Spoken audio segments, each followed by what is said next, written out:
Hello बेटा आर्यन, कैसे हैं आप। तो आर्यन, जो बेटा मैंने आपके सामने ये क्वेश्चन लगाया है इसको मैं डिस्कस कर दे रहा हूँ। ये काफ़ी थोड़ा सा अजीब टाइप का क्वेश्चन है, तो मैं इसका सोल्यूशन आपको पूरा बता देता हूँ। तो उसमें लिखा है बेटा, the number of rational points, जो रैशनल पॉइंट्स है वो आपको निकालने हैं। यहाँ A, B रैशनल है और ये सर्कल की सरकमफेरेंस पे लाई करते हैं। और इसके अलावा सर्कल का सेंटर हमारे पास गिवन है π, E।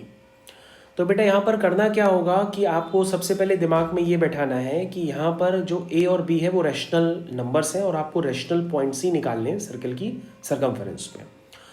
तो बेटा अगर हम लोग यहाँ पर ध्यान से देखें कि यहाँ पर आपको पहले से पता होना चाहिए कि जो पाई है वो एक इरेशनल नंबर है और जो ई है वो भी एक इरेशनल नंबर होता है। ये पहले से आपको पता होना चाहिए। और ये तो आपको पता ही है कि रैशनल माइनस इरेशनल इरेशनल होता है, रैशनल प्लस इरेशनल इरेशनल होता है। तो बेटा जब हम सर्कल का सेंटर पाई ई लेट कर पॉइंट जो हम यहाँ पे पी लेट कर लेते हैं इस पॉइंट को, तो ये जो सी पी है ये सर्कल की रेडियस के बराबर है। अगर हम सी पी रेडियस ये निकालें तो ये सी पी रेडियस आपके सामने हमने निकाली है, जो फॉर्मूला होता है √(x2 - x1) का whole square plus y2 - y1 का होल स्क्वायर। तो बेटा अगर हम कहते हैं ये क्या है, a माइनस पाई, ये इरेशनल होगा क्योंकि रैशनल माइनस इरेशनल, ये भी बेटा इरेशनल होगा। और अगर स्क्वायर करने पे वो रैशनल हट मान लीजिए आपने स्क्वायर किया, वो इरेशनल से रैशनल हो गया, लेकिन आपके पास बेटा ऊपर से फिर से अंडर रूट लगा हुआ है। आप ध्यान से देखिए, डिस्टेंस फॉर्मूले का फिर से एक अंडर रूट लगा हुआ है। तो ये वापस क्या बन जाएगा, ये एक ऊपर वाले अंडर रूट की वजह से वापस इरेशनल बन जाएगा। अब बेटा अब आप ये क्लियर कर चुके हैं कि ये जो डिस्टेंस है आपकी, जो सर्कल की रेडियस है वो इरेशनल है। जो सर्कल की रेडियस है बेटा वो क्या है, इरेशनल है रेडियस, है ना। तो ये मैं बात स्पेसिफाई कर देता हूँ कि जो सर्कल की रेडियस है वो एक इरेशनल नंबर है, ठीक है। अब बेटा आपने दोबारा एक आपके सामने एक सर्कल बनाया है, सर्कल को आप ध्यान से देखिए। अगर आप बेटा इस सर्कल को ध्यान से देखेंगे तो आपको यहाँ पर कुछ बात समझ में आएगी।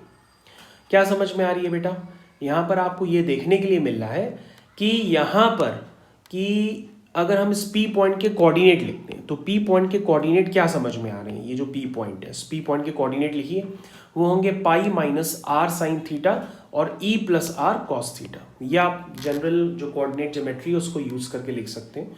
ये पॉइंट्स बेटा मैंने आपके सामने ये दिखाए हैं, pi minus r sine theta, E plus r cos theta. अगर हम इन पॉइंट्स को ध्यान से देखते हैं तो ये पॉइंट्स आप अगर ये रैशनल होगा तो ये इरेशनल बन जाएगा, ये रैशनल होगा तो ये रैशनल बन जाएगा। कैसे बेटा, r साइन थीटा कुछ भी हो, मान लीजिए आपने थीटा कुछ ऐसा डाला जैसे साइन 30 डाल दिया, तो साइन 30 हाफ होगा।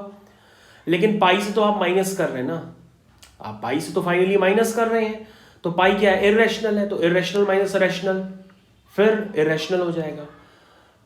अगर आप यहाँ पे भी 30 डालेंगे तो ये तो इरेशनल है, ये भी इरेशनल है, इरेशनल प्लस इरेशनल रैशनल ही होगा। मतलब यहाँ पर जो पॉइंट्स है सारे वो यही समझ में आ रहा है कि ज़्यादातर पॉइंट्स आपके इरेशनल ही निकल के आएंगे।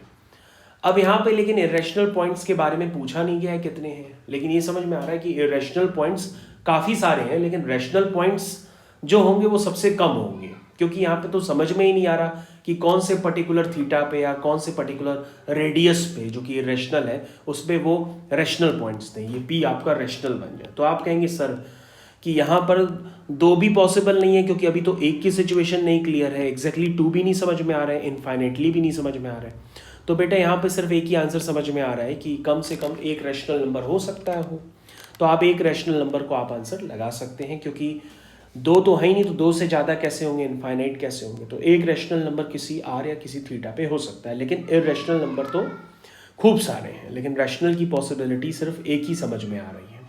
ओके बेटा, आई होप आपको ये सॉल्यूशन समझ में आ गया होगा। तो समझ में आ गया तो उसको लाइक करिए सॉल्यूशन को और कमेंट करिए अगर आपको समझ में आ गया। नहीं समझ में आया तो मेरे को फिर से बताइएगा, मैं दोबारा आपको समझाने की कोशिश करूँगा बेटा। थैंक यू बेटा।